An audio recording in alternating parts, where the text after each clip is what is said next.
Iyi nkuru yatangaje abantu benshi cyane. Ibaza umuntu wahagaritse Perezida wa Repubulika y'u Rwanda akamubwira ati rwose nyakubahwa Perezida wa Repubulika ahagarika iyo nama uri gukoresha mbanze nifatira agafoto ka selfie ndi kumwe nawe kugira ngo mbone uburyo nza kukereka papa wanje. Ariko ndababwiza ukuri uyu mugabo yatinyutse urupfu. Ibaze ko umukuru w'igihugu abarinzwe n'abajepe bafite imitutu y'imbunda yo mu bwoko bwa bucura baba biteguye kurasa umuntu wese bakekaho ko ashobora kugirira nabi Perezida w'igihugu. Upfa kubitekereza gusa. Ariko uyu mugabo ibyo byose yabyirengagije atitaye ko hari abanyamakuru bari kumureba, ubundi iki gikorwa aratinyuka aragikora. Mureke tumumenye.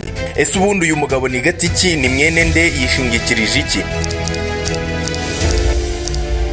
Hari ku itariki ya 26 z'ukwezi kwa munane umwaka w'ibihumbi 2026 isaa 8 zuzuye Perezida w'igihugu yarasesekaye. Ubundi abanyamakuru bose batandukanye arabo mu mugabane wa Afurika ndetse n'abakuturutse hakurya y'inyanja, abakorera ibitangazamakuru bitandukanye hirya no hino ku isi birimo nk'ibyo bita KT Press, TRT World ndetse n'ibindi bitandukanye. Hari n'ibya hano mu Rwanda bikomeye cyane nk'ibyo tuzi nka Mama Urwa Gasabo ndetse n'ibindi bitandukanye. Byose byari byateranye abanyamakuru babyo basesekaye kugira ngo bagere ijambo bumva ry'umukuru w'igihugu, ubundi baganire nawe bamubwira ibibazo bikomereye igihugu cy'u Rwanda ndetse na Afurika muri rusange.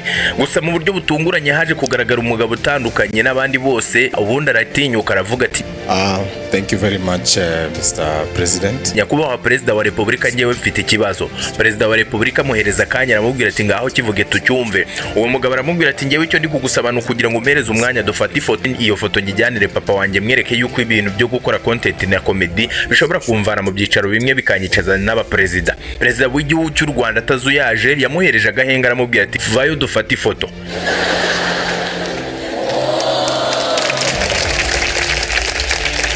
Ibaza nawe guhagarika inama yateranyije abanyamakuru baturutse hirya no hino mu bihugu bitandukanye ku isi ndetse n'umukuru w'igihugu wafashe umwanya we, ubundi ugahagarika iyo nama kugira ngo weho wifatire ifoto wigendere. Uyu mugabo wawe bitinyutse wakwibaza ngo mbese ni muntu ki? Nagira ngo utere agatebe nanjye nikore mu mitana nibwira batanazi mbabwira amateka y'uyu mugabo watinyutse kugira ngo ahagarike inama nk'iyi ngiyi, ubundi akabwira Perezida wa Repubulika ati ngenda shaka ifoto yo kuri telefone. Aya mateka rero tugiye kubyumva, ariko ndagusaba ngo kandi like na subscribe kugira ngo umuryango wacu waguke uve ku rwego uri ugere ku rundi rushimishije. Nge muri kumva kuri microphone nitwa Torosi. Mureke twinjire mu mateka y'uyu mugabo watinyutse kugira ngo abwire Perezida wa Repubulika hagarika inama, ubundi tubanze dufata agafoto. Nyimara kubona ibingibi ntabwo nasinziye, ahubwo nagiye gukora ubucukumbuzi kugira ngo umenye amateka y'uyu mugabo. Uyu mugabo ubusanzwe ugiye ku rubuga rwa Instagram wasanga yitwa Crazy Kena. Uko wumva iryo zina rye ngo ni crazy, koko ni umusazi. Ku rubuga rwa Instagram akurikirwa na 2,400,000, mu gihe ku rubuga rwa TikTok akurikirwa na 1,100,000, ku rubuga rwa Facebook naho nahanyarukiye nsanga akurikirwa na 1,100,000, byose birabarirwa mu mamiliyoni. Urubuga afite aba followers bakeya no rubuga rwa YouTube afite aba subscribers bagera mu 750, aho nakoreye iki cyegeranyo. Wakwibaza ngo mbese ubu bwamamare yabukuye hehe no gushira isoni zituma atinyuka umukuru w'igihugu nk'umuntu wa mbere uburinzwe kurusha abandi igihe yateranye n'abandi bana bari bo bose.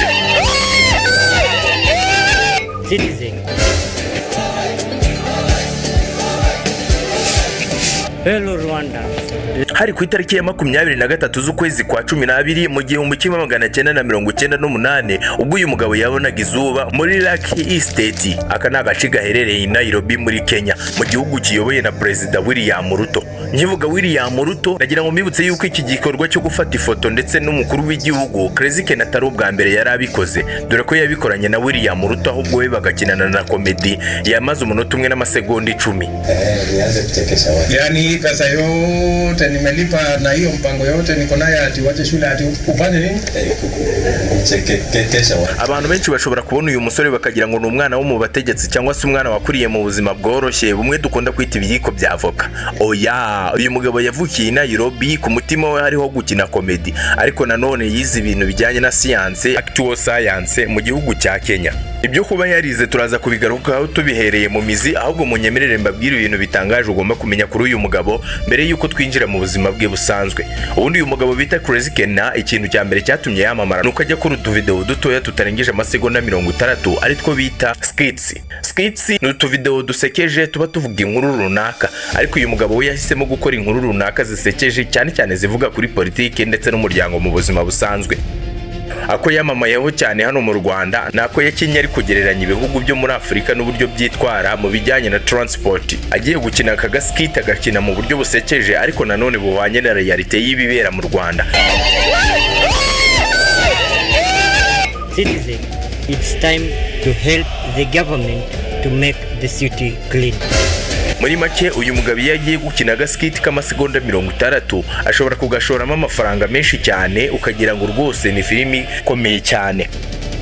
Aka gaskit katumye yamamara ku rwego bavuze ngo Crazy Ken ni Crazy Koko, aho yagiye agaragaza yuko abanyarwanda bakunda perezida w'igihugu cyabo bakaba bamwumvira ahantu hose abajyanye, ibyo ategetse ko biba bikaba, abaturage bakabyemera nta nkomyi. Abigereranya no muri Uganda uburyo ibintu biba byakaze, ajya muri Kenya, Nigeria ndetse n'ahandi hose hatandukanye.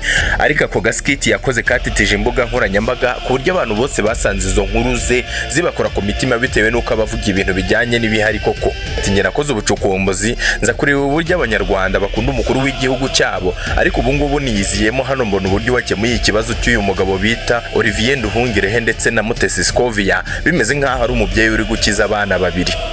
And I've actually done a skit regarding how Rwandan citizens relate with you as a president. After doing a lot of research, when I was walking around the city, I asked a lot of people and they told me that we see our president as our father. I thought that was a joke until today I witnessed you solving as a case here and asking what did he say, what did he say. So Mr. President, your people really love you. I'm as crazy as you are. Perezida wa Repubulika nawe aratebye aramubwira ati I'm crazy as you are. Muri make perezida yaratebye aravuga ati nanjye n'umusazi nkawe. Uyu mugabo yamamaye ari gusebya abanyamerika ndetse n'abandi bantu baturuka mu bihugu by'abera, avuga yuko iyo bagiye gufata documentaire mu bihugu bya Afurika bajya gufata ibintu bibi gusa, bagafata nka toilette zaridutse ndetse n'ibindi bikorwa remezo bidafite 12 kugira ngo ari ibyo bereka imiryango mpuzamahanga ndetse n'ibindi bihugu bikomeye ku isi ko Afurika ari umugabane ufite ibibazo byinshi cyane.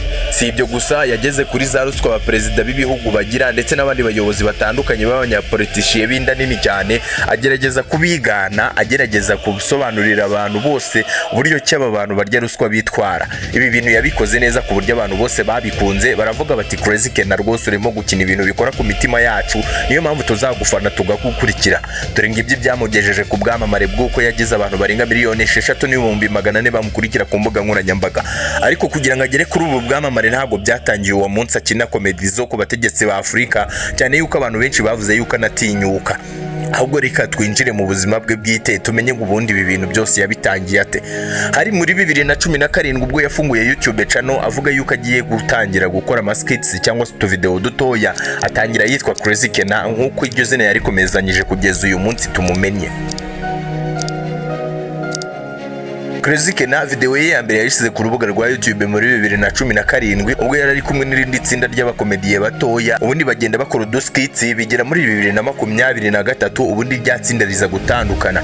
Abantu bose bageze ubwo baravuga ati itsinda rimaranye na Crazy Ken imyaka irenga 5 muri aka kazi ko gukina uduskits rikaba risenyutse, bivuze yuko na Crazy Ken nawe tugiye kumwibagirwa burundu. Crazy Ken yaragiye bucece arituriza atera imibare, ubundi yadukana igitekerezo cyo gukora inkuru zijyanye n'ubuzima busanzwe bw'abantu, ariko akazikoramo uduskits dusekeje ku buryo buri muntu wese umureba ashobora kumwiyumvamo. Uyu Crazy Ken yaricaye arisuganya, ubundi afungura icyo bita Crazy Ken Studio.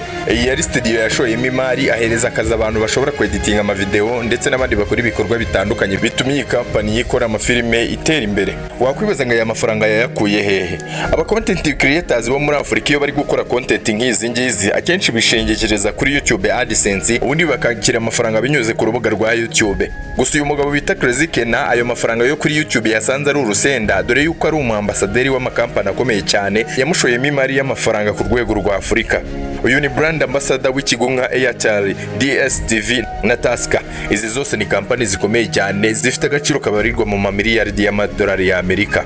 Uyu mugabo bita Crazy Kena wari uzi ko yize siyanse, yego yayigiye muri kaminuza yitwa Jomo Kenyatta. Gusa uyu mugabo Crazy Kena muri 2021 yakiriye igihembo cyitwa Comedian Influencer wo muri uwo mwaka wa 2021.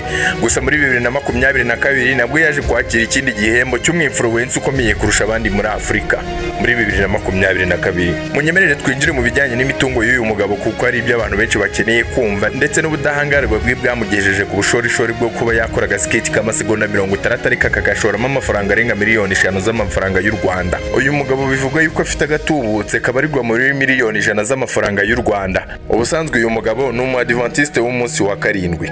Ese ni iki cyagutunguye mu mateka y'uyu mugabo bita Crazy Kena? Niba hari cyagutunguye cyangwa se wamubonyeho ukabona kidasanzwe, ndagira ngo cyandike aho ngaho muri comment. Munyemerere mfungire aha ngaho inkuru y'uyu mugabo watinyutse gufata telefone ubundi agatangira gukora uduskits twamugejeje ku bushorishori, aho yatangiye guhura n'abakuru b'ibihugu bitandukanye ubundi bakamwiyumvamo bakamuhereza ikaze. Ndabashimiye.